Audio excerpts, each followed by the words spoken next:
Hello tout le monde, j'espère que vous allez bien. Aujourd'hui on continue dans la série Back to School puisque dans cette vidéo je vais vous présenter comment est-ce que j'ai créé mon propre agenda pour l'année prochaine.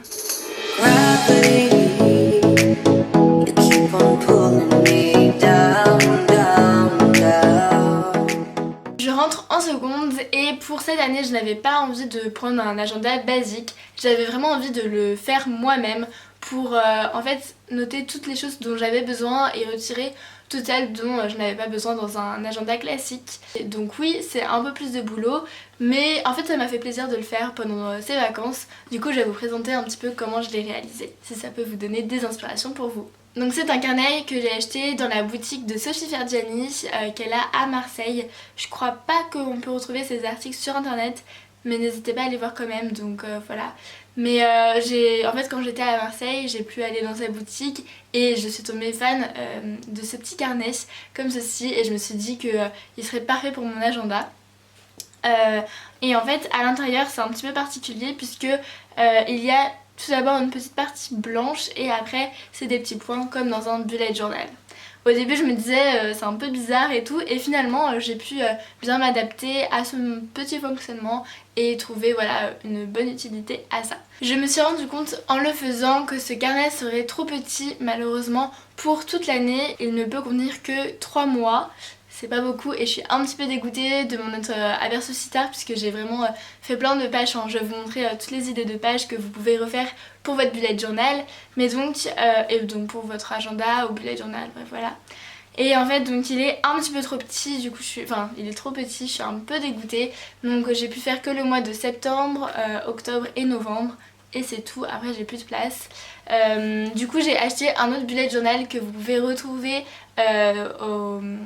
au Furet du Nord, c'est là-bas que je l'ai acheté. Et je vous le montrerai sûrement dans une autre vidéo puisqu'il commence à partir du mois de décembre. Et là je vais vraiment plus le faire sous forme de bullet journal.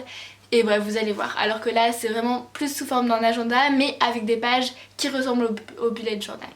Donc la première page de mon agenda c'est bien évidemment la page de garde avec des petites infos et bienvenue c'est l'année 2019-2020, tout ça. Voilà, j'ai fait quelques petites décorations. Et ensuite j'ai fait mon calendar log avec tous mes mois, donc sur une première double page. Ah oui, le carnet est assez petit, vous voyez, il fait à peu près la taille de ma main, voilà, c'est un petit carnet. C'est pour ça que je le trouvais bien pour mon agenda. Donc sur une double page j'ai mis 4 mois et donc j'ai inscrit le nom du mois et puis le jour, enfin un petit calendrier. Et ensuite par code couleur je vais pouvoir mettre si par exemple le mercredi 18 septembre j'ai un contrôle, je vais le mettre en bleu, etc. Et puis j'ai noté tac tac, contrôle de maths, tac tac, et ce sera vraiment hyper pratique. Du coup j'ai mis plusieurs petites légendes, donc contrôle, DST, sortie, vacances, anniversaire et rendez-vous médical. Donc j'ai fait ça jusqu'au mois d'août et donc c'est pour ça que je suis un petit peu dégoûtée puisque mon agenda se terminera seulement au mois de novembre. Donc je suis un peu dégoûtée mais bon c'est comme ça. Ensuite j'ai laissé une double page blanche puisque c'est là où je vais mettre mon emploi du temps et comme je ne l'ai pas encore, je ne peux pas l'inventer mais une fois que je l'aurai je pourrai l'écrire. Les 3 prochaines pages ce sont mes relevés un petit peu de notes. Je vais pouvoir mettre pour le premier trimestre, le deuxième et le troisième. Du coup là ce sera que le premier, mais bon c'est pas grave, je referai toutes ces pages dans mon bullet journal et ça m'aidera aussi. Voilà. Et donc en fait je mets la matière, puis les notes que j'ai eues pendant ce trimestre et enfin la moyenne et comme ça permet de faire un petit suivi de mes notes. La prochaine page il s'agit d'un books list, donc je l'ai intitulé comme ça, mais en gros c'est là où je vais lister un petit peu tous les livres que je lis. Donc je mets si je l'ai acheté, le titre, le nom de l'auteur, le nombre de pages, le temps et puis l'avis. Et comme ça je vais pouvoir voir un petit peu combien de livres j'ai lu pendant cette année, ou plutôt du coup ces 3 mois, mais bon c'est comme ça. Et ensuite on arrive sur mon premier mois, donc celui de septembre. Donc j'ai fait en fait un espèce de petit mood board avec des photos inspiration du mois de septembre. Ensuite j'ai fait 2 petites cases avec donc une première avec mes objectifs pour le mois et la deuxième que j'ai intitulée Don't Forget et en gros c'est là où je mettrai en fait mes dates importantes pour ne pas oublier. Ensuite j'ai fait une petite case coup de cœur, donc par exemple coup de cœur film, coup de cœur livre, coup de cœur je sais pas, série, un peu tout ça du mois, coup de cœur sortie, coup de cœur cinéma, un peu tout ça. Et ensuite j'ai fait un habit tracker, donc c'est pour ça que je dis que c'est un petit peu comme un bullet journal, puisque je rajoute en fait des petites choses du bullet journal qu'il n'y a pas forcément dans les agendas en fait qu'on trouve en grande surface. C'est pour ça vraiment que voilà, je voulais faire le mien pour mettre toutes les choses que je voulais, donc dont le habit tracker. Donc je vais traquer mon sport, mes soins, ma lecture, l'anglais, l'écriture et le montage.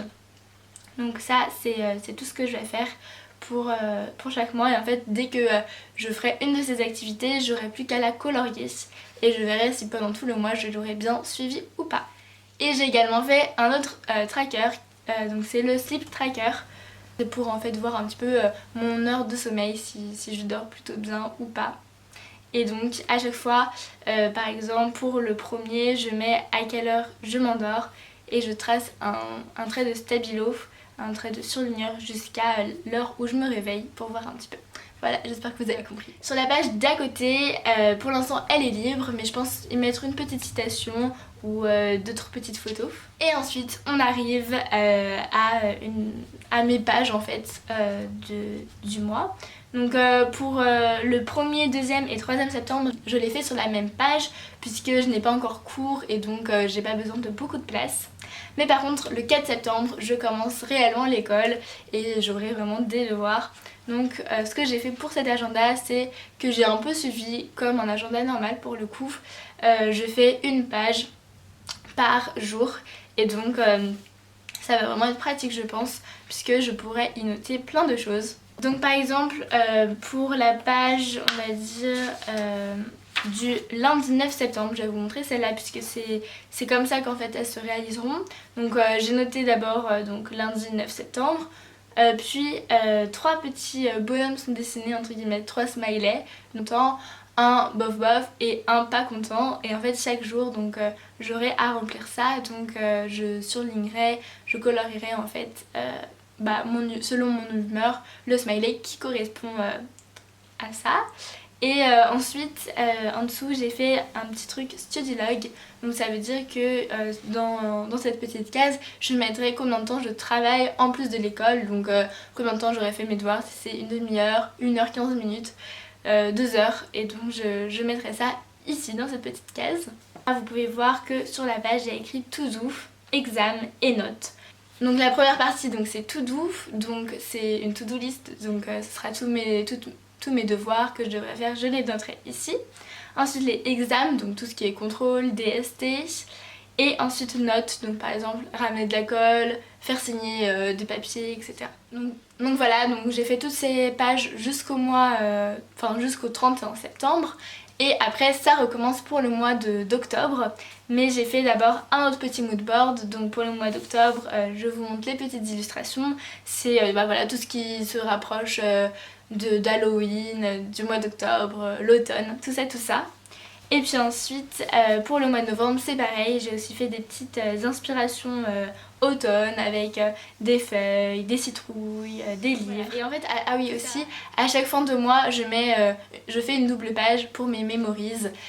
Donc là je mettrai en fait plein de photos du mois que j'aurais prises voilà, tout le long du mois pour avoir des petits souvenirs. Je vous laisse maintenant avec toutes les pages que j'ai réalisées depuis le début.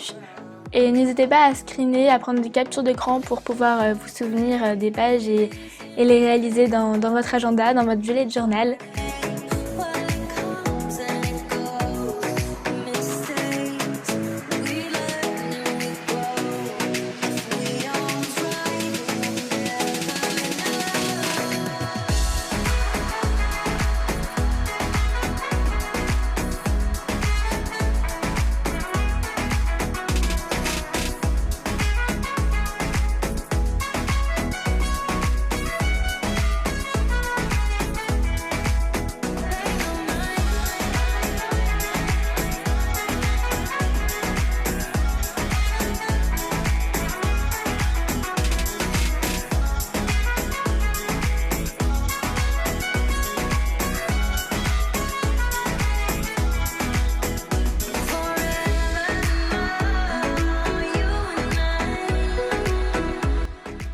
Et voilà, j'espère vraiment que la vidéo vous aura plu, qu'elle vous aura donné des inspirations et que vous allez réaliser certaines de cette page dans votre agenda ou dans votre bullet journal.